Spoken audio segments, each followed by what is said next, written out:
फिर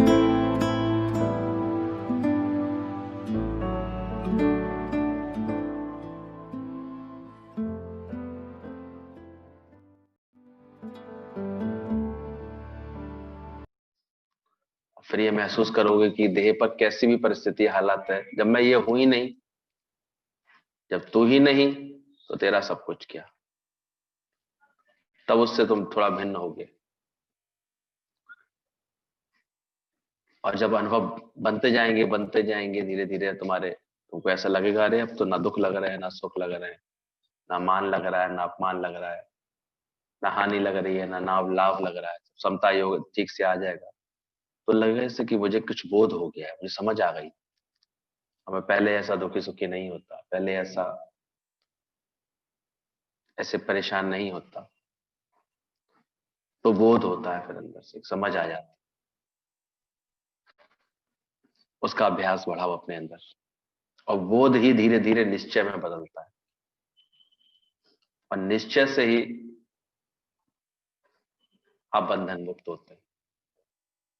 तो मोक्ष की बात बोली गई है, अब जो है उसको मोक्ष के विषय में बता रहे हैं। जनक का दूसरा ही प्रश्न था, मुक्ति कैसे हो। पहले उसे वैराग्य के लिए अष्टावक्र जी ने बोला कि सारे विषय विष के समान त्याग दे और पांचों गुण अमृत के समान धारण कर ले। फिर उसको ज्ञान का बोध करा दिया कि कैसे तू ये शरीर नहीं है, तू आत्मा है। और अब उसको उस मुक्ति के भाव से जोड़ दिया जो वो पूछ रहा था। एक अच्छे उत्तर देने वाले की निशानी होती है कि वो पहले ही कुछ ऐसे बता देता है जिससे उसके अंदर की जिज्ञासा, उसको यह लगता है कि हाँ अब मुझे सही आंसर मिल रहा है। तो लगातार 3 जो सूत्र बोले अष्टावक्र ने, वो उसके तीनों ही प्रश्नों के उसमें उत्तर छुपे हुए थे और स्पष्ट थे। कभी कभी उत्तर कोई देता है, बात समझ में ही नहीं आती, पल्ले ही नहीं पड़ती, पर यहाँ ऐसा नहीं था। अष्टावक्र ने बिल्कुल स्पष्ट बोला उसको कि ज्ञान ये है, बिना वैराग्य के ज्ञान संभव नहीं है। वैराग्य से ही ज्ञान प्राप्ति की पात्रता आती है, पात्रता आने पर ही ज्ञान मिलेगा तेरे को, और ज्ञान से ही तेरे को जो मुक्ति का एहसास होगा वो कौन सा होगा, ये अभी सूत्र में बोल रहे हैं। यदि तू देह से अपने को अलग कर लेगा, यदि तू देह को अपने से अलग कर लेगा, दोनों शब्दों में देखो कितना अंतर हो जाएगा। एक देह से अलग यानी देह को पहले सत्य मान लिया, अब इससे अलग होने की हम जिद कर रहे हैं, कभी नहीं हो पाएंगे। और एक देह को अपने से अलग, भाव को समझना, तुम अलग हो तो देह जैसे छिलका है, छिलका ही तो उतारा जा सकता है, गुठली थोड़ी पहले एकदम निकाली जा सकती है। छिलका अलग किया जा सकता है। तो जब जब हम देह को छिलके के समान समझते हैं तो इसको अलग कर सकते हैं। अभी हम ही बोल गए थे, यदि तू देह से अपने को अलग कर ले, देह से अलग नहीं हो पाओगे तुम, पर देह को अपने से अलग जान सकते हो बोध रूप। क्या कहना चाह रहा है? मतलब स्वयं को शक्ति मान, हाँ, पहले खुद को ये जान लोगे तब तो देह अलग होगी, वरना नहीं होगी। इसलिए पहले उसे ज्ञान दिया। बिना ज्ञान के मुक्ति क्यों नहीं संभव है? क्योंकि सुन तो हम लेते हैं गुरु के मुख से कि हम मुक्त स्वरूप हैं, फिर भी मुक्ति संभव नहीं होती है। कारण इसके पीछे क्या होता है? बैठेंगे? अच्छा अच्छा, धीरज रखिए, आ जाएंगे।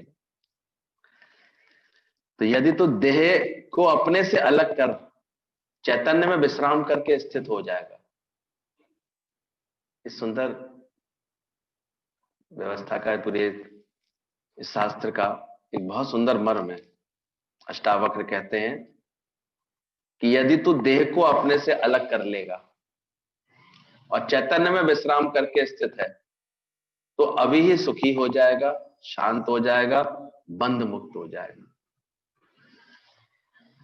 वो तो केवल मुक्ति चाह रहा था, पर और ज्यादा उसकी विशेषता बता दी कि आत्म बोध होने से, ज्ञानवान होने से केवल मुक्ति नहीं, परमानेंट ब्लिस, एवरलास्टिंग हैप्पीनेस, ये सारे लक्षण भी प्रकट होंगे तेरे। मुक्त तो तू होगा ही होगा, बंधन रहित तो होगा ही होगा, और साथ साथ सुखी भी होगा, शांत भी होगा। फिर तो और क्वालिटी बढ़ जाएगी तेरी। पर कब? जब देह को अपने से अलग करके, ऐसा ज्ञान प्राप्त करके कि देह मुझसे अलग है, ये पड़ोसी है, मैं मालिक हूं, ये सेवा करने वाला है शरीर मेरा, एक भगत है, एक भगवान है, ऐसा ज्ञान का निश्चय करेगा। और उसके बाद भी खाली यहीं तक बात नहीं छोड़ी, इन्होंने बोला है उसके बाद तू चैतन्य में विश्राम करेगा, यानी कि अब तू चैतन्य में आराम पाएगा। जब इसमें भी पूरा राज छुपा हुआ है। केवल चैतन्य के बारे में सुन लिया, जान लिया, और अभी पूरा विश्राम कहाँ पाया उसमें, खोया कहाँ उसमें भी पूरी तरह से। भाई घर आ गया, अभी आराम थोड़ी मिल गया, घर ही तो आया। पर जब जाकर के विश्राम कर लेगा अपने बेड पे जाकर के, पूरा तो शांत स्वरूप ऐसे हो जाएगा, उसमें गुम हो जाएगा जैसे। इसलिए शब्द बोला गया विश्राम। हम लोग एक भजन गाते हैं, अब आया विश्राम। तो विश्राम आता है गुरु की कृपा से, ज्ञान की लगन से, सुंदर समझ से, और सारी चित्त की भटकने वाली प्रवृत्तियां सब एकदम शांत होने लगती है। ऐसे लगता है कि अब कुछ पाना शेष नहीं था, कुछ जानना शेष नहीं था, कुछ करना शेष नहीं रहा। इस स्थिति को विश्राम अवस्था कहते हैं। कहते रेस्टलेस है, आदमी बैठा है कभी कभी देखा, लेकिन फिर भी उसका दिमाग बहुत चल रहा होता है, मन बहुत हिल रहा होता है, अंदर से ख्याल बहुत चल रहे होते, तो आराम में कहाँ हो, एट ईज हो जाए ना। कि आराम से बैठो, कभी कभी बैठे तो है, आराम से बैठो भाई, मतलब चल रहा है, हलचल हो रही है अंदर में तुम्हारे, इतना ख्याल चल रहा है, इतना मन दौड़ रहा है अंदर ही अंदर।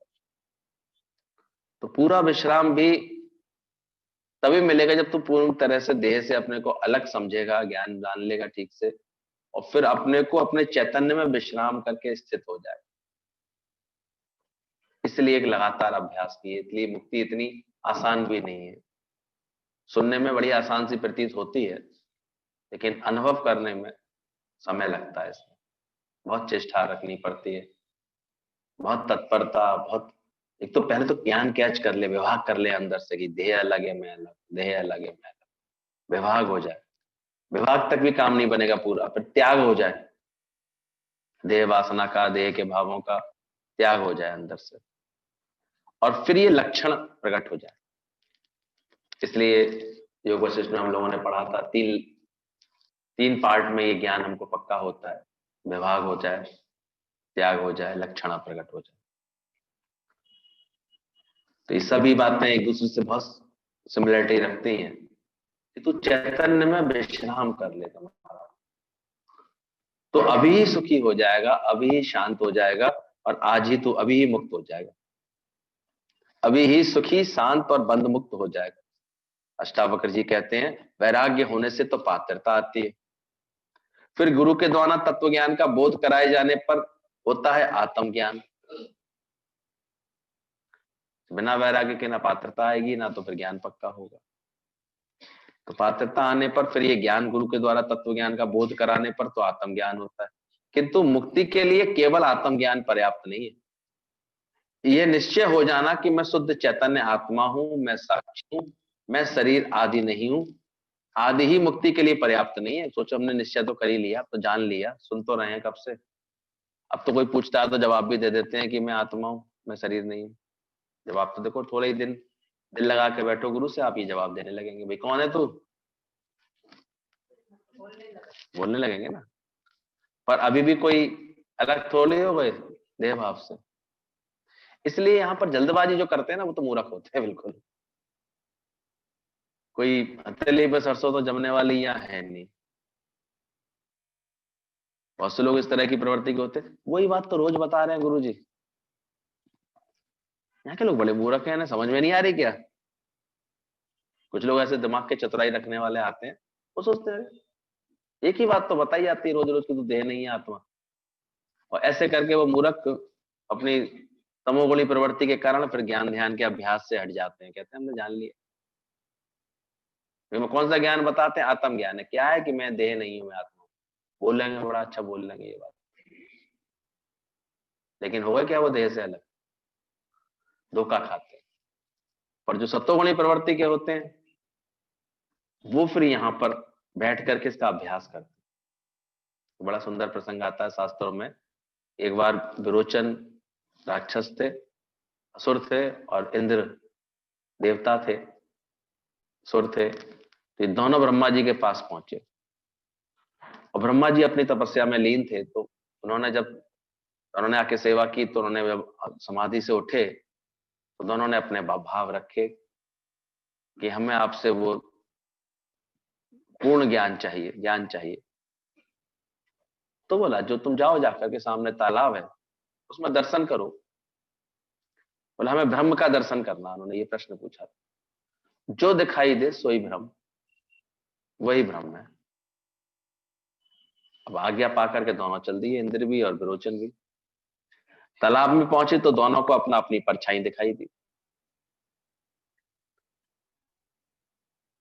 तो लौट करके आए, और विरोचन तो बड़ा ऐसे, अरे मैं तो कब से कह रहा हूं यही भगवान है, खाओ पियो मौज करो, मनुष्य जन्म बड़े भाग्य से मिलता है। और अब तो मैंने समझ लिया। वो तो फिर वहीं से ही प्रणाम करके निकल लिया, सुख सुख भोग करने के लिए, मौज करने के लिए। अब तो इसको यही ब्रह्म है, इसकी रक्षा करनी है, इसे कोई सताएगा तो मैं उसे मारूंगा, उसको ये करूंगा, ऐसे कर करके वो तो फिर अपनी प्रकृति के अनुसार चला गया। लेकिन इंद्र थोड़ी देर विचार करने लगे कि क्या बोला गया। ये शरीर तो मैं रोज देखता हूं, मेरे तो इंद्रलोक में शीशे भी है जिसमें मैं शक्ल देख लेता हूँ। तो शरीर को देख लेने मात्र से क्या मैं भगवान हो गया? क्या मैं ब्रह्म को जान लिया मैंने? इसको तो मैं रोज देखता हूँ, इससे तो मुझे शांति नहीं मिलती। वो लौट करके आए, फिर ब्रह्मा जी की उन्होंने सेवा की। कहते करोड़ों साल सेवा करी, क्योंकि ब्रह्मा की एक समाधि करोड़ों कल्प वर्ष की होती है। शास्त्रों की बातें, मतलब थके नहीं वो। फिर जब आंख खुली ब्रह्मा जी की, देखा अब केवल इंद्र थे, विरोचन जा चुके थे। बोले, तुम कैसे बैठे हो भाई? बोले, जो आपने कहा था हमने देखा। बोले, क्या देखा? बोले, ऐसे ऐसे अपने शरीर को देखा। बोले, तो फिर ब्रह्म नहीं पहचाना? बोले, इससे तो शांति नहीं आई। अब क्या कहना चाहते हैं? तब उन्होंने बोला कि इसको जो देखने वाला है, इधर आ जा, तो इधर आगे बैठ जा, आगे बैठ जा। बोले, इसको जो जानने वाला है, देखने वाला है, उसको जान। तो एक बार को बेचारा है, जो आंखें आंखें देख रही थी, क्या आंखें भगवान है? आंखें ब्रह्म है क्या? बोले, वो भी नहीं। बैठ जा वहीं रास्ते, इधर बैठ जा, जहां जगह थी कंफर्टेबल बैठ जा। तब जाकर के उनको थोड़ा सा लगा कि ये तो थोड़ा जागृत है। बोला, नहीं, इसको भी जो जानने वाला है। तब उन्होंने और मनन किया, कौन है? तब धीरे धीरे प्रयास करके इंद्र उस साक्षी भाव तक पहुंचे। आंख को भी जानने वाला कौन है? मैंने देखा, ये जानने वाला भी कौन है? मैंने ये देखा, ये भी जानने वाला कौन है? तो इस तरह से इंद्र को फिर वो सच्चा ब्रह्म का भाव जागृत हुआ अंदर। तो इसी तरह से ये बात पकड़नी चाहिए हमको। केवल सुनने मात्र से ज्ञान नहीं हो गया, टिकना पड़ेगा उसमें से। बोल तो दिया गुरु ने कि तू ये देह नहीं है, लेकिन क्या तुमने उसको जाना? केवल ये निश्चय हो जाना कि मैं शुद्ध चेतन आत्मा हूं, मैं साक्षी हूं, मैं शरीर नहीं हूं, ये मुक्ति के लिए पर्याप्त नहीं है। इस आत्म ज्ञान के बाद भी यदि शरीर से तादात्म्य बना रहा, तो फिर पूर्व जन्म की संभावना बनी रहती है। कहता है ना, बीज अगर पड़ा हुआ है तो कभी भी पेड़ बन सकता है। दो शब्द आते हैं, संकल्प समाधि, एक निर्विकल्प समाधि। तो भले ज्ञान सुन लिया, समझ लिया, गुरुजी बहुत बार बार इसको चेतना देते थे कि सुन लिया तुमने, जान लिया, पर जल्दी खुश नहीं हो जाओ। अभी संकल्प आ गया, बंधे तो पड़े हो अपने मैं से ही है, मेरे से ही बंधे पड़े हो। कर्म तो तुम्हारे जीवन से वही होते रहते हैं, जगत के व्यवहार के कर्म होते रहते हैं। बहुत मुश्किल से कोई छूटता है, और वो भी ऐसा गुरु सामने हो जो पकड़ सके, छुड़ा सके। जो ऐसा नशा दे दिया था, तो गुरुजी ने, हम लोग कभी याद करते हैं 20-22 साल 25 साल तक तो जैसे कहीं और जाना भी है कभी ख्याल ही नहीं रहता था। बहुत हुई कार्यक्रम हुए, सब बहुत रिश्ते नातेदारों में, घर परिवार में, लेकिन सब जैसे जीरो हो गया। याद ही नहीं रहता था, कोई 23 तारीख ये सब कभी उनके संग बता रहे हैं, कभी इधर आ रहे हैं, कभी फिर दौड़ रहे हैं उनके पास। इसी भागा दौड़ी में आदमी की प्रकृति को कहीं ना कहीं तो जाना, तो इसी में ही जाते थे केवल। फिर नए साल की तैयारियां शुरू हो जाती थी, फिर ये ऐसे चलता रहता था इसमें। तो वो धीरे धीरे सब क्षीण हो गया इसके अंदर से, तो उसका एक लाभ मिला, बात क्लियर समझ में आई। मन जो बहुत आसक्त भाव से बनता है, मैं मेरे से, वो छूटता है भाव, फिर उससे पकड़ छूटती है। तो ये गुरु ही फिर बोध करा पाता है, इसलिए ये आसान नहीं होता। हम सोचे हम ज्ञान सुन करके अपने आप इसको कर लेंगे, कोई बहुत ही बिरला होगा, ये तो कोई कर नहीं पाता। ये तो जब तक गुरु पकड़ करके हमें विपरीत ना करे, खींचे ना इधर, ज्ञान की राह में पूरी तरह तुमको लगा ना दे, सत्संग में गुम ना कर दे, केवल यही बात रह जाए, संतन से मेरा लेवा देवा, संतन से मेरी मनाई, तब तक ये फिर जगत की प्रभाव छूटते नहीं। इसलिए जो यथार्थ स्थिति है वो समझ करके अपना सही पुरुषार्थ करना चाहिए, समझना चाहिए सही बात को। साफ बोला, केवल इसको जानने मात्र से थोड़ी तो मुक्त हो जाओगे। इस आत्मज्ञान के बाद भी यदि शरीर आदि में तादात्म्य बना रहा, तो फिर पुनर्जन्म, तो मुक्ति कैसे होगी? बीज को भी नष्ट कर देना ही निर्विकल्प समाधि है। अगर बीज जिंदा है, पड़ा रहेगा, तो बीज तो कभी भी फिर वृक्ष बन जाता है। इसलिए देखो कि बहुत लोगों को हमने देखा, आए उन्होंने 2-4 साल 10 साल तक बहुत अच्छे से ज्ञान की प्रैक्टिस की, सत्संग सुना, लगा बड़े ध्यान से सत्संग सुनते हैं, भाई ये लोग तो बहुत अच्छे, बहुत अच्छे। लेकिन चूंकि पूरी तरह से अपना उद्धार नहीं हुआ, फिर अगर सत्संग की लगन छूटी, तो फिर वैसे ही मायावी जीवन बना रहता है। फिर वही जगत की सारी आसक्तियां, सारा वो पेड़ वैसा का वैसे ही वृक्ष निकल आता है पूरा का पूरा। मनों में संसार फिर राजी उनका पूरा। इसलिए अच्छे साधक होते हैं वो लापरवाही नहीं करते इसको, वो तत्परता से गुरु के संग से ऐसे लगे रहते हैं, गुरु के लगन में लगे रहते हैं, और जब तक पूरा, जितना हो सके, जितना गुरु कृपा कर सके, पूरी कृपा लेते रहते हैं और अपने इस निश्चय को पक्का करते हैं। नहीं तो फिर देखो, जब तक जीव भाव है, देह अध्यास है, तो आपका मन चलेगा, बार बार मन कभी ना कभी शरीर में जाएगा, बीमारियां लगेंगी मन को ऐसे, कभी किसी बात का दुख लगेगा, कभी किसी के स्वभाव में जाएगा, कभी किसी के व्यवहार में जाएगा, सही डिसीजन नहीं ले पाएगा, उलझेगा, परेशान होगा, ये सब चलता रहता है। इसलिए थोड़ा और सजगता लाते जाओ, लगन लाते जाओ। गुरु गुरु कोई बोलने की चीज नहीं है, गुरु से हमें ज्ञान का लाभ ले लेना चाहिए पूरा। वो बैठा ही इसीलिए, रोज बात चली, राजा बैठा ही इसीलिए सब कुछ देने के लिए, तो वो लाभ ले लो पहले, कहीं ऐसा ना हो भूसे की गाड़ी लेके चला गया, जगत को ही लेकर के चले गए गुरु के पास से, तो क्या लाभ हो। ये सुंदर आत्म भाव बन जाए, तब आनंद आता है। रे फिर तो बड़े मजे से कहोगे, हमारे यहाँ किसी की टांग वांग टूटती थी, कोई प्लास्टर से चढ़ता था ना, तो देखो उसके मन की स्थिति कितनी सुंदर होती थी ज्ञान के अभ्यास के कारण। फलानी तारीख में बाथरूम में गिरने की वजह से टांग टूटी है, 2 महीने बाद ठीक हो जाएगा। कोई अगर शरीर के बारे में पूछता तो ये पढ़ा देते थे वो, ये लोग बाकी ज्ञान की बातें करोगे। कोई आई है देह पे बात, पता है, ये तो शुरू से ही गुरु ने पक्का करा दिया, अभी गुरु जी कहते ये तो बेकार युक्त है, इसने जन्म पाया है तो मरने की तरफ यात्रा उसी दिन से शुरू कर दी, शरीर नहीं कर दी, पैदा होते बच्चा किधर चल दिया, मृत्यु की तरफ बढ़ गया। तो एक दिन उसका मकाम आ जाएगा, पड़ाव आ जाएगा, चाहे 80 साल पे आ जाए, चाहे 90 साल पे आ जाए, कभी 50 साल पे आ जाए, कहो तो 100 साल खींच जाए अच्छे से चले बच्चा, तो उसमें कौन सी बड़ी बात है। One day this body will leave you, तो छोड़ेगी छोड़ेगी। तो ये इसका बेकार है, जन्मना मरना इसका बेकार है, सर्दी गर्मी महसूस करना इसका बेकार है, तो लगता है भूख प्यास ये इसका बेकार है, सुबह से भूखा उठेगा, शाम को फिर सो करके फिर सुबह उठेगा फिर भूखा, कल इतना खिलाया था भाई, अच्छी दावत खाई थी, क्यों नहीं जानते, फिर भूखा हो जाता है ऐसे। तो ये इसका बेकार है।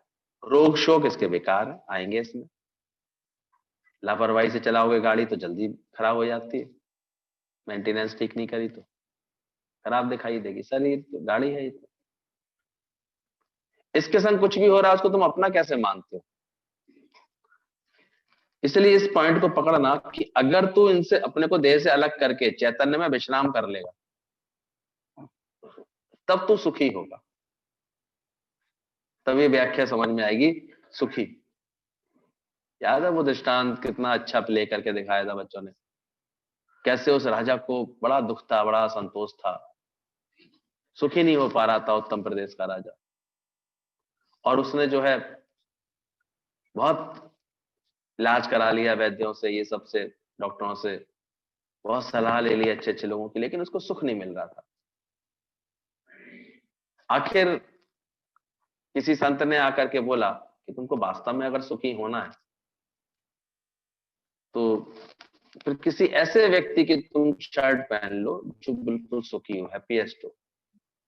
क्योंकि इसको मन समझ नहीं पा रहा था, सुख तो ज्ञान का विषय है। सुख समझने लगता है वो शरीर से पाएगा, जगत से ले लूंगा मैं तो मिलता तो है, वो तो क्षणिक थोड़ी देर के लिए मिलता है। फिर संतोष, संतोष को कहाँ रह पाता कोई ढंग से। फिर असंतोष कहीं ना कहीं आ जाता है। तो ऐसे करके वो अब वो ढूंढने लगा, चलो ढूंढवाओ कोई ऐसा व्यक्ति मिल जाए जो सुखी हो। तो बहुत खोजा, कोई नहीं मिला। किससे पूछा गया?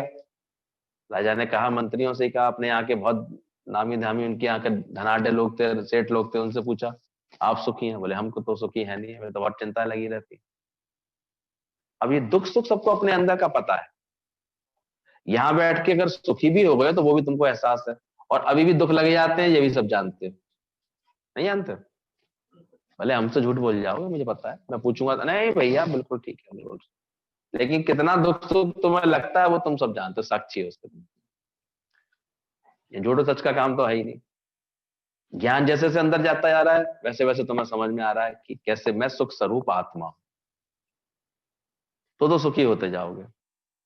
और देह में पड़े रहोगे तो कभी भी, भले यहाँ पर हम देखते हैं मन अब ऐसा मन बन गया जो ये नहीं मानता कि हम दुखी हैं। अभ्यास से सुनते सुनते ज्ञान, ये स्थिति तो बन गई, लेकिन अभी भी दुख गए नहीं है पूरी तरह से। क्योंकि कब किस क्षण किसके व्यवहार से विक्षिप्तता पा रहे हो, किसके कर्म से ऐसे कर्म कूटने लगते हो तो विक्षिप्तता आती है।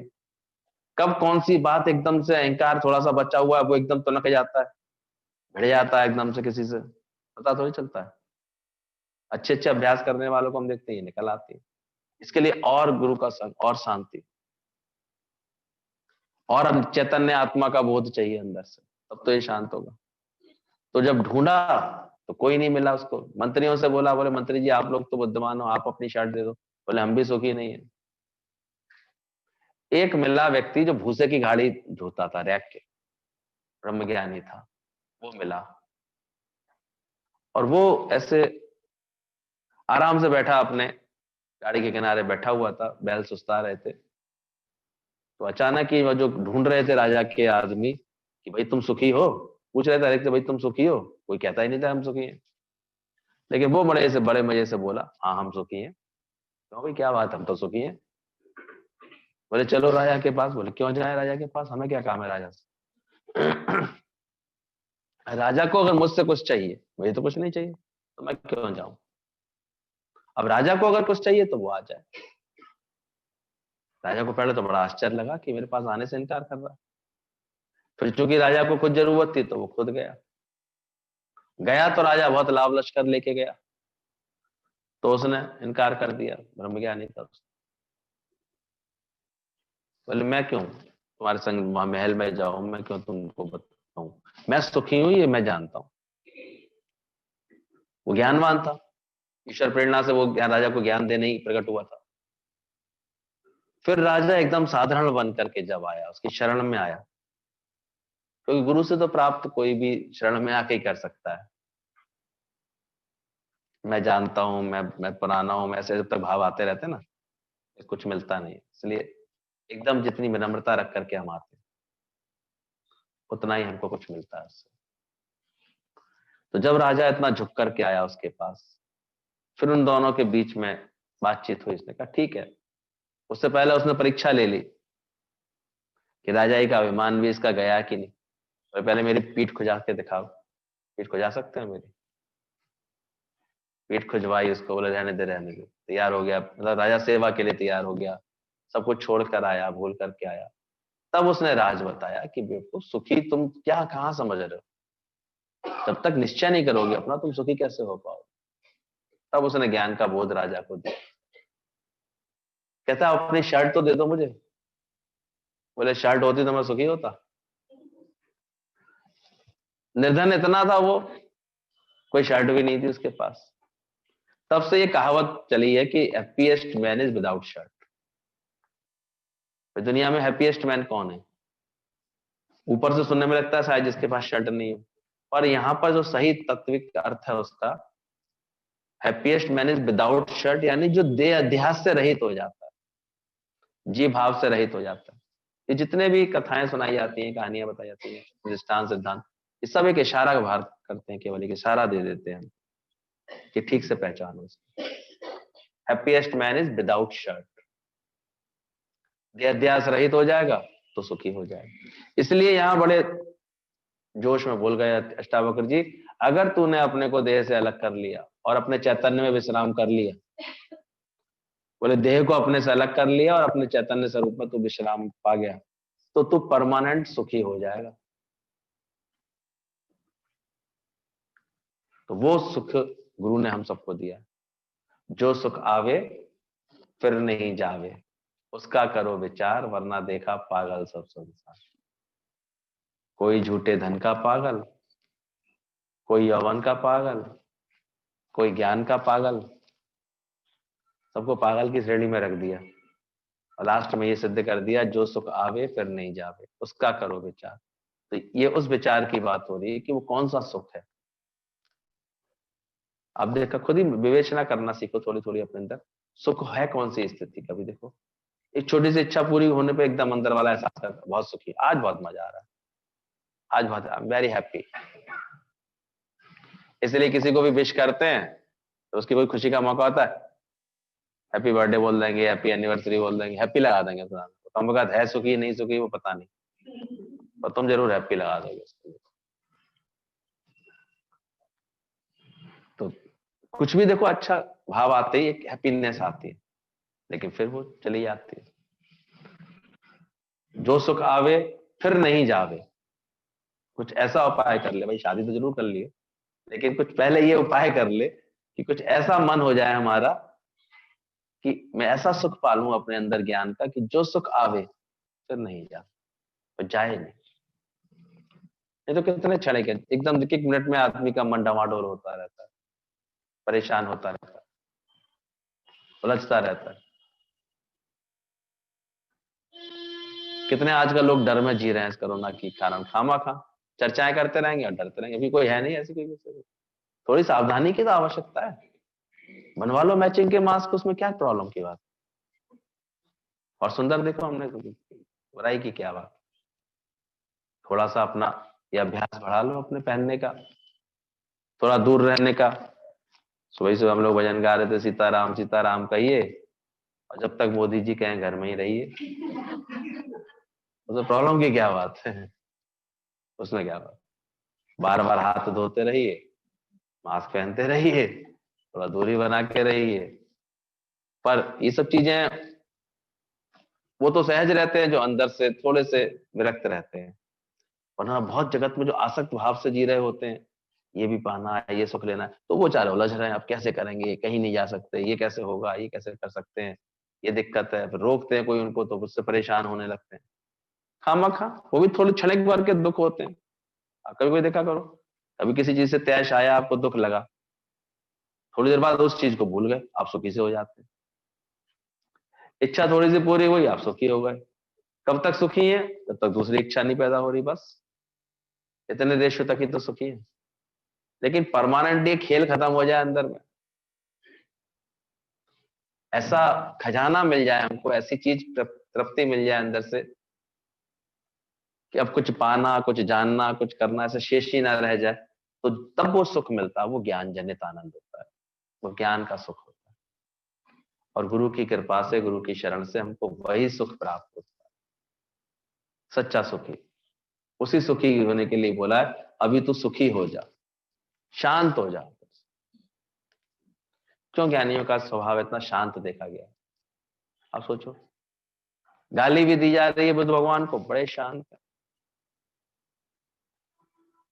गाली दे करके वो चला गया, उसने कहा अरे आपने कुछ नहीं कहा। बोले कुछ दे के ही गया है, लेके क्या गया है? सोचो, ये स्थिति है मन की। उसके पास जो है उसने वो दिया, मेरे पास जो है वो मैंने दिया, मैंने उसको धन्यवाद दिया, मेरे पास है। तो ये सुंदर समझ है शांत करने वाली। नहीं तो भड़कते रहो, परेशान होते रहो, दोष देख करके अपने मन को ही खोटा करते रहो। लेकिन जिन्होंने भी ज्ञान का मार्ग पकड़ा है, सही समझ का मार्ग पकड़ा है, वो बड़े शांति में रहते हैं, बड़े आनंद में रहते हैं। और कब कब मेरा मन अशांत होता है वो भी पहचान लेना। पानी में एक कंकड़ मारा नहीं तो क्या हो जाता है पैदा? लहरें पैदा हो जाती है। एक इच्छा का कंकड़ मार लेना अपने अंदर, एक चाहना किसी भी तरह की शुभ या अशुभ पैदा कर लेना, क्या हो जाएगा? चित्त अशांत हो जाएगा। बड़ी ऐसे परेशानी लग रही, बड़ी दुख लग रहा, बड़ा ऐसे कैसे होगा, कब होगा? चला नहीं है, सुनते नहीं है, मानते नहीं। आदमी जरा जरा बातों में देखो शांत कहाँ रह पाता। खामा खा जल्दबाजी करके गए, पता लगा कि माँ तो कार्यक्रम में भी और टाइम है, तो इतनी हवड़ सवड़ करी है, खामा खा शब्द बे शब्द बोले और बातें करी, क्या हुआ? इससे फायदा हुआ? इसलिए कोई बिरला होता है जो अपने प्रकृति को शांत बनाता है। ज्ञान से ये शांति धीरे धीरे आती है। देखते थे अभी दादाजी का जीवन देखते हैं, ब्रह्म ज्ञानी अपने सतगुरु श्याम दादा का, बड़ा विक्षिप्तता रहित है बिल्कुल। उन्हें ऑब्जर्वेशन करो, कभी अच्छे से उनको संग्रह करो, कितनी विक्षिप्तताओं से रहित है उनका जीवन, शांत, खेचल नहीं है कोई भी। कभी किसी का भाव पूरा करने कहीं जाते भी हैं तो आप देखो, एक तो ज्ञान से इतना रंगा हुआ है उनका चित्त, पहले सत्संग होता है बस सहज, बाकी कुछ खेचल नहीं होती। एकदम अपने को इतना उन्होंने स्थिर कर लिया, शांत कर लिया। तो जो भी व्यक्ति गुरु जी को ऑब्जर्व करते थे, इतना मेला लगता रहता था, वो अपने चित्त शांत रहता था। ऐसा नहीं कि किसी के ज्ञान सुनते नहीं थे या उसे प्रेम करते नहीं थे, या सब कुछ गुरु ने दिया है कि को सिखाया, लेकिन अंदर कितनी शांति रहती थी। तो उस शांति की बात की जा रही है, वो शांति नहीं जो कमरा बंद करके बैठ के हम शांति में बैठे हैं, वो तो भुन्न भुन्न अंदर ही चल रही है। गुस्सा होकर बैठना वो शांति थोड़ी है कोई। अक्सर लोग यही तो करते हैं, अब हम बात नहीं करेंगे, जाओ हमें अपनी शांति प्यारी है। और एक शांति एक प्रकृति बन जाती है अंदर से, जब इसमें उलझन नहीं रहे, कोई विक्षेपता नहीं रहे, कोई हलचल नहीं रहे। अभी फ्लाइट की टिकट थी, लोग थे दादाजी के साथ, 6 बजे की फ्लाइट थी, 4 बजे तक वहां से निकलना था, पूरी तैयारी वही थी, गाड़ियां एकदम चलने को तैयार थी, सामान तक नीचे लोड कर दिया था, दादाजी जूते पहन के उतरने ही वाले थे, संगत बैठ के भजन भाव कर रही थी, गुरु की विदाई कर रही थी। इतने में फोन आया, कह रहे वो बहुत कोहरा जड़ा हुआ, फरवरी का ही महीना था, जनवरी फरवरी का, बहुत कोहरा है तो फ्लाइट कैंसिल हो गई।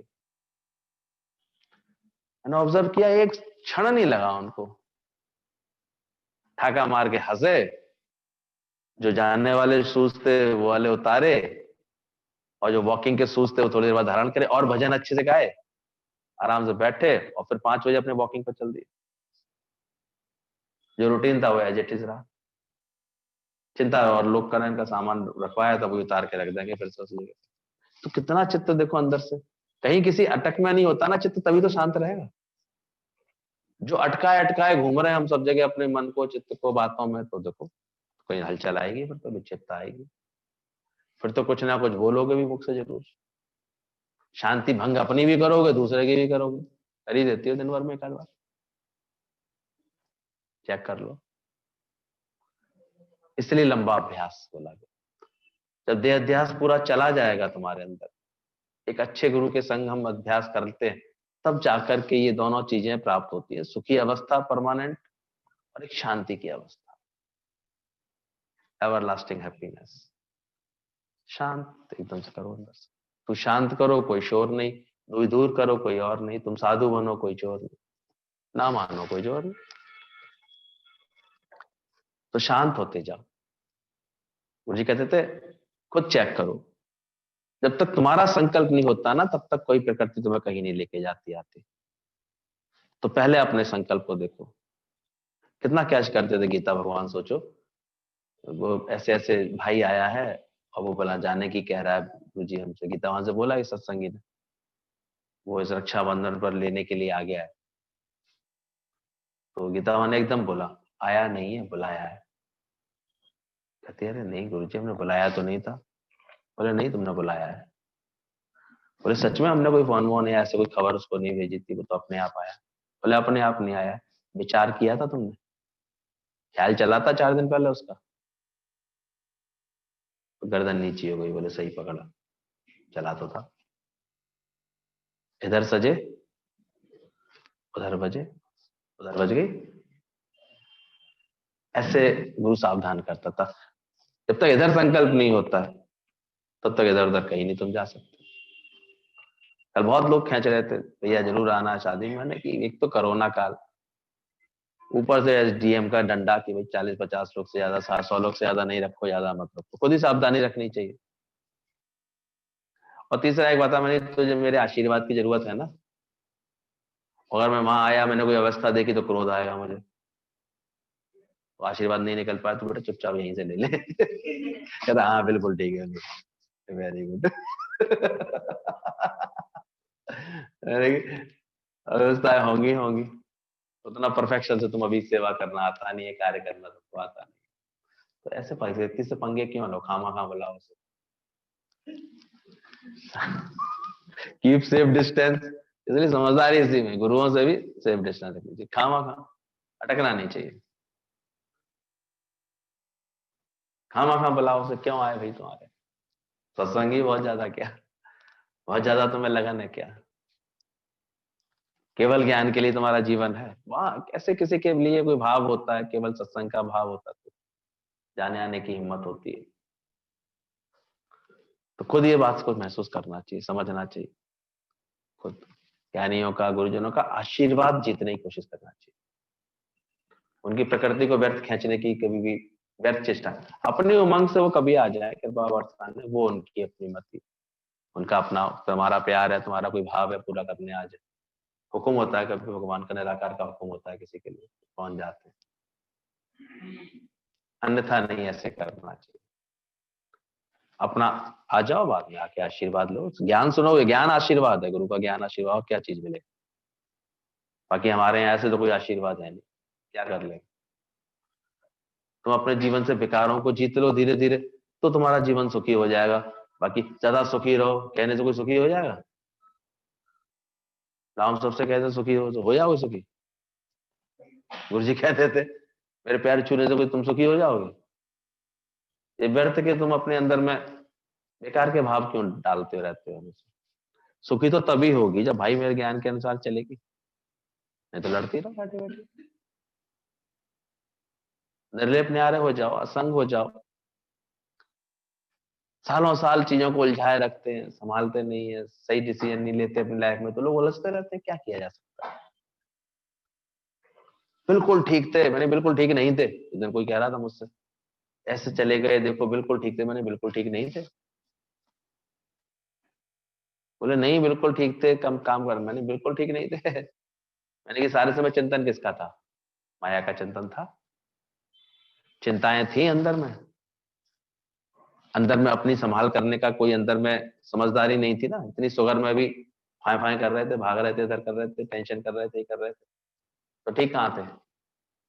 तुम्हें ऊपर से लग रहा था वो व्यक्ति ठीक था, पर ठीक कहाँ था? हथौड़े पे हथौड़े तो उसके दिल पे पड़ रहे हैं आसक्तियों की वजह से, वो ठीक कहाँ है? वो तो टूटने की बस देर है उसके। एक हथौड़ा पड़ेगा, चला गया ऊपर, उसमें कौन सी बड़ी बात? नहीं आएगा शरीर। शरीर तो सभी के, गुरुओं के भी कौन से रहने वाले होते हैं? तो जाते हैं, पर उससे पहले वो इतना कार्य अच्छा कर रहे होते हैं, इसलिए लोगों ने प्यार कर रहे होते हैं। शरीर की अमरता तो किसी की नहीं बोली गई है। तो कैच करो ना, ज्ञान की समझ को कैच करो, वो धारण करो अपने अंदर। तो सुखी होने का राज बताया कि जब तू चैतन्य विश्राम कर लेगा तो सुखी होगा, शांत होगा। और तीसरा बोला कि तू बंधन मुक्त होगा। फिर धीरे धीरे ऐसे ज्ञान का तेरे अंदर असर आएगा कि तुमको ना अपना गृहस्थ भी कोई बंधन नहीं लगेगा। ठीक है, चलो पुराने संकल्पों की वजह से, ज्ञान की वजह से कुछ तुमने अपने खाते बना लिए हैं, बाल बच्चे हैं, घर परिवार है, जो भी कुछ है, लेकिन अब वो बंधन का काम नहीं करते। अगर गुरु की कृपा हो जाती है, ज्ञान की कृपा हो जाती है, तुम मुक्त हो। दादाजी के इतने बच्चे थे, लेकिन अगर उन्हें ज्ञान की लगन लगी तो मुक्त होगा। यहां तक मुक्ति थी उनके अंदर में, तो देखो बेटी की शादी थी और वो उसमें खड़े भी नहीं हुए। अचानक एक निष्काम सेवा आ गई कोई जयपुर की तरफ की, तो वहां चले गए। चाचा ने खड़े होकर के काम करा दिया बेटे की शादी का। उनको क्योंकि मुक्त थे ना अंदर से, क्योंकि नहीं नहीं जाना ही जाना है, करना ही करना है, मेरे ही करने से होगा। मर जीवे मरिया राम राज, जो अपने को ऐसे मौत कर लेता तो उसकी जरूरत नहीं रहती। मरा हुआ व्यक्ति तो चार लोग कंधे पे लेके जाएंगे ना उसको, खुशी से चल देगा सच दस के, कैसे चलेगा? उसको सजा के ले आएंगे वो अलग बात है, लेकिन लेके तो नहीं। तो फिर औरों के भाव से चलता जीवन दिखाई देता है, क्योंकि ज्ञानी अपनी इच्छा से मरा हुआ, अपनी स्वीट बिल, अपनी उसकी बिल खत्म है। फिर प्रारब्ध की हवा लेके चलती है कभी उसको, कभी किसी का भाव, किसी का आग्रह लेके चल रहा होता है, बस वो ये जानता है। तो अपने साक्षी इसलिए खुद बनना, कोई बहस का विषय मत बनाना कभी किसी बात को, और अपने साक्षी बनना। तो दादा ने ये अपने आप को ऐसा मुक्त किया। जितने भी हमारे गुरु परंपरा में हैं, सभी ने ऐसी मुक्ति को पाया धीरे धीरे करके, सारी बातों के बंधन से अपने को मुक्त किया।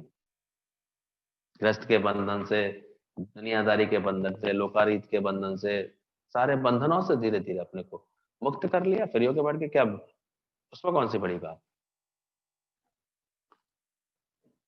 और आजकल तो सबसे अच्छा है,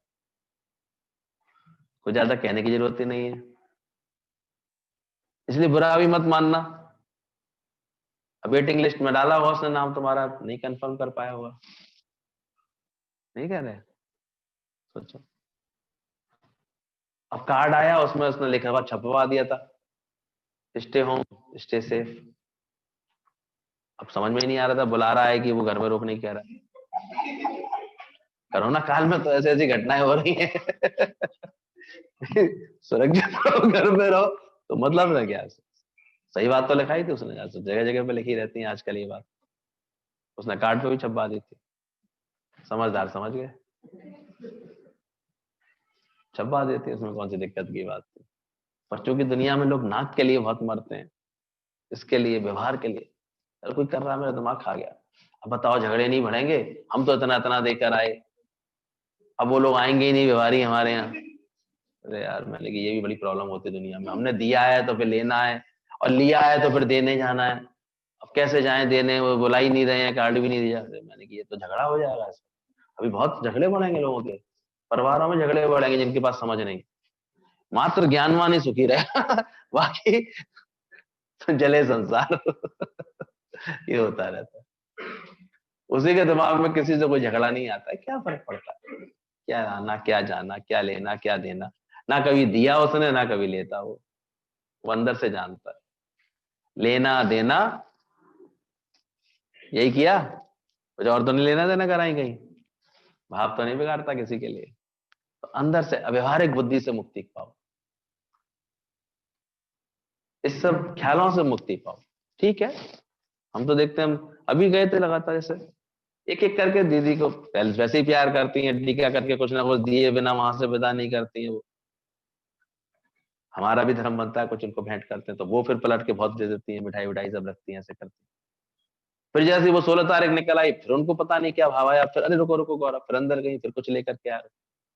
फिर केवल मेरे लिए नहीं लाई, फिर अंदर गई, फिर अंजना के लिए कुछ ले आई। मैंने कहा देखो, प्रेम तो इनके अंदर भी रहता है, प्रेम में क्या हो जाता है उन्हें याद थोड़ी है कुछ। भाव एकदम उठा, ले आए, भाव उठा, ले आए।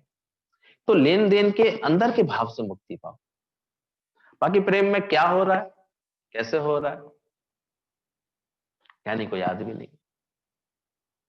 तो लेना देना किसका रह गया? आनंद का रह गया, बाकी सारा छोड़। तो ये ऑब्जर्वेशन ज्ञान से पैदा करो, गुरु की लगन पैदा करो, सही समझो, तो तुम बंधन मुक्त हो जाओगे। हैप्पीएस्ट मैन कब हो पाओगे? जब विदाउट शर्ट हो जाओगे। तो बोला इस ज्ञान में गुरु ने उस बीज को ही खत्म करा दिया। भ्रांति का विनाश बोध से ही संभव है, वहां क्रिया काम नहीं आएगी। आत्मा के साथ अहंकार जुड़ा है, अहंकार से वासना पैदा होती है, वासना पूर्ति हेतु शरीर मिलता है। यदि वासना नहीं है तो शरीर की आवश्यकता ही नहीं है।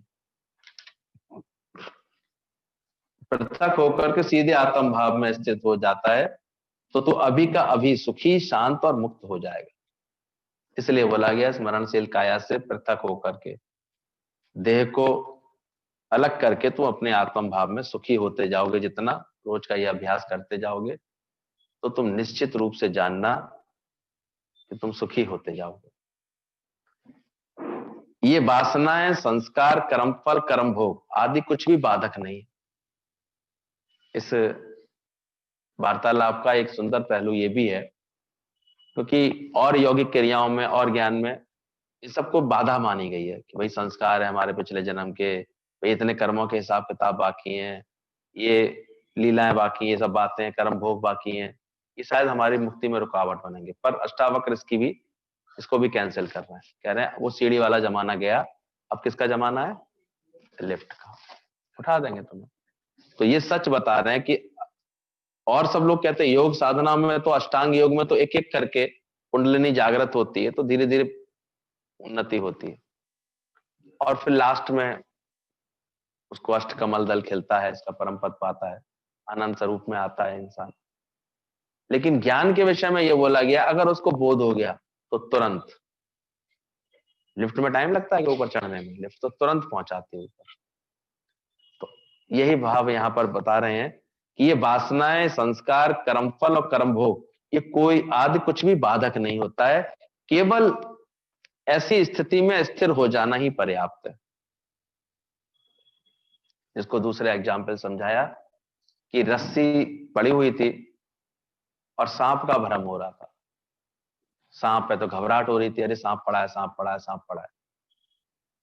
पड़ी रस्सी थी तो वो डर सांप का, अंधेरा था तो क्या दिखाई दे रहा था उसको? सांप था। तो जाएगा कैसे? व्रत हवन करने चला जाएगा, पूजन करने चला जाएगा? वो मात्र प्रकाश करने की जरूरत होगी, प्रकाश कर लो, बात खत्म हो जाएगी, शांत हो जाएगी चीज एकदम से। जैसे ही प्रकाश हुआ दिख जाएगा अरे ये तो रस्सी है, सांप तो है ही नहीं।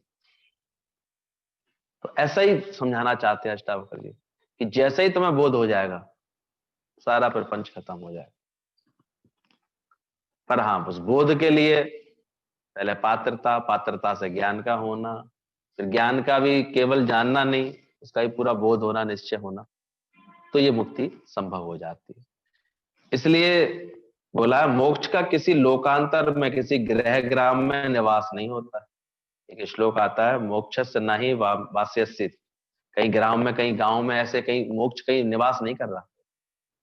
मोक्ष जो है केवल अज्ञान रूपी हृदय ग्रंथि का नाश हो जाना ही मोक्ष है। इसी को पतंजलि ने लास्ट में बोला है कि जब ग्रंथि का नाश हो जाए, अज्ञान की ग्रंथि का नाश हो जाए तो ये मुक्ति है, मोक्ष है, मोक्ष की स्थिति है। तो हमारे हृदय से अज्ञान का नाश होना ही मोक्ष है। तो कभी कोई मुक्ति को लेकर के बेकार तर्क वितर्क करे तो नहीं किया कर, कोई फायदा नहीं, तर्क वितर्क से कोई फायदा नहीं मिलेगा। और ये समझने की चीज है मुक्ति है क्या। सर्व दुखन की निवृत्ति हो जाए आपके अंदर से, आपका अंदर से यह आभास हो जाए कि मैं परम सुखी हूं, बहुत आनंद में हूं, अंदर वाला सुखी हो जाए, शांत हो जाए, अब हलचल होना, अस्थिर होना खत्म हो जाए उसका। और तीसरा बोला गया कि जब वो अपने को हर किसी बात से मुक्त महसूस करे, अब कोई बंधन नहीं कि करना ही करना है। जब तक थोड़ा बहुत अज्ञान रहता है तो मान लो किसी ने कोई बात बोल दी, अरे ये करना है, ये देखना है, ये जाना, ऐसे लगता है। लेकिन धीरे धीरे जब अभ्यास हो जाएगा आपको, हुक्म हुक्म होगा तो हो जाएगा, नहीं होगा तो नहीं होगा, उसमें कौन सी बड़ी बात। वो बड़े आराम से ज्ञानी सहज रहता है। इसलिए हुक्म की हवा होगी, किसी का भाव होगा, किसी का प्रेम होगा, उसका संकल्प जैसा होगा। कोई भी बात हम देखते हैं भाव से ही तो पूरी होती है। भाव बिन सुनी पुकारे, फिर मैं कभी सुनता नहीं, भगवान ने बोला है।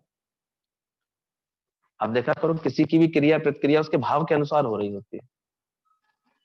कैसा भाव लेकर के आते हैं। कोई इतना भाड़ा भाव रखता है तो अमृत चखता है। अभी कोरोना काल में हमने देखा, उसको अपने घर बुलाने का शौक था, बर्तना तक खींच के चले गए। एक गाड़ी नहीं, 2 गाड़ी खींच के चले गई यहां से। उसका भाव इतना प्रबल होता चला गया। महीने 1.5 महीने पहले और जगह से भी लोग आ गए। ना करते करते बाद में उसके जब रिश्ते नातेदार भी 50-60 उसके वहां टपक गए। तो छोटा सा प्रोग्राम बढ़ते बढ़ते वो बड़ा प्रोग्राम सा बन गया पूरा। ऐसे अच्छे से खूब सत्संग भी हुआ, 2 घंटे उसके यहाँ खूब अच्छे से कार्यक्रम चलता रहा। सबको भोजन प्रसादी उसने खूब अच्छे से करा। तो भाव था उसका,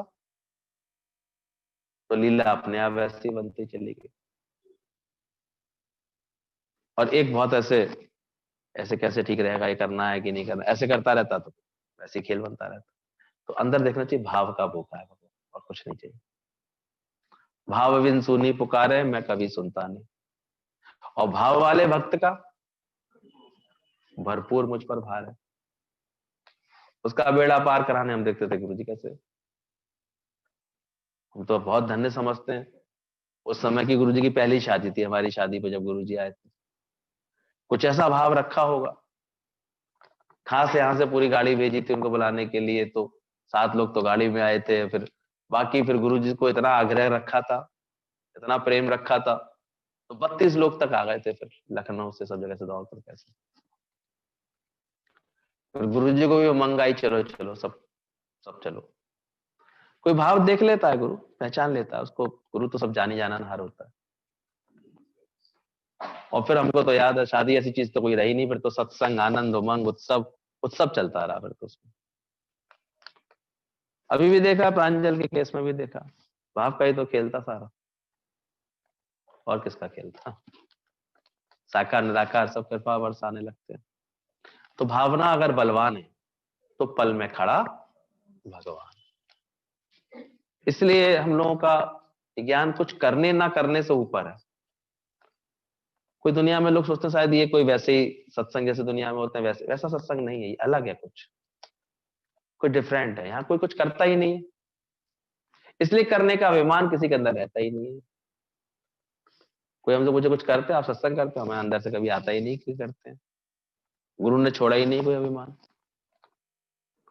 क्या मान है, ये तो मेरा नित्य का अभ्यास है, मेरे घर की सफाई है। अपने घर की सफाई करके किसी पे एहसान जताते हैं, बताओ।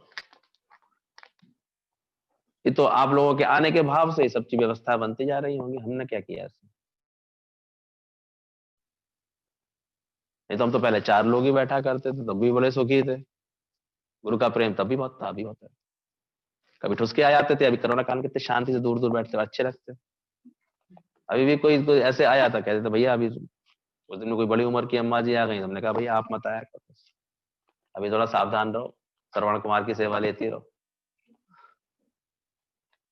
ठीक नहीं है, लेकिन हाँ जो अपने को मनोबल अच्छा कर लेता है, फिट रखता है, अच्छा रखता है, तो देखो उसका स्वागत हो जाता है, अपने आप ही स्वागत हो जाता है। तो सदा सुख ही बरसाती है।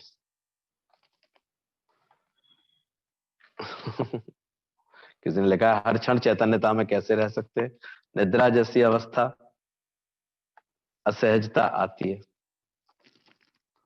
तो निद्रा को तुम सहज अवस्था नहीं कह सकते, निद्रा में चैतन्य के साथ नहीं जुड़ी हुई है, वो तो और अधिक जुड़ी हुई है निद्रा अवस्था में। तो वैसे तो फिर भी आंखें खुली तो उधर उधर मन भटक भी रहा है। गहरी निद्रा अवस्था को तो चैतन्य अवस्था ही बोला गया। अगर कोई सोता है ना तो उसको देख के सुखी हुआ करो, कोड़ा मत करो। सो रहे हैं, ये सो रहे हैं, हमें तो सुख मिलता है कोई किसी को सोता देखता हूँ। वो सबसे अधिक परमात्मा से उसी क्षण छुड़ा हुआ है बेचारा, नहीं। उसमें उलझने की क्या बात है। हाँ, उठने के बाद उपयोगी कार्य करे, ये जरूर प्रेरणा देनी चाहिए। बड़े भाग्य से होती है, नहीं तो सबसे पहले इस माया का डांका हमारी नींद में ही पड़ता है भाई।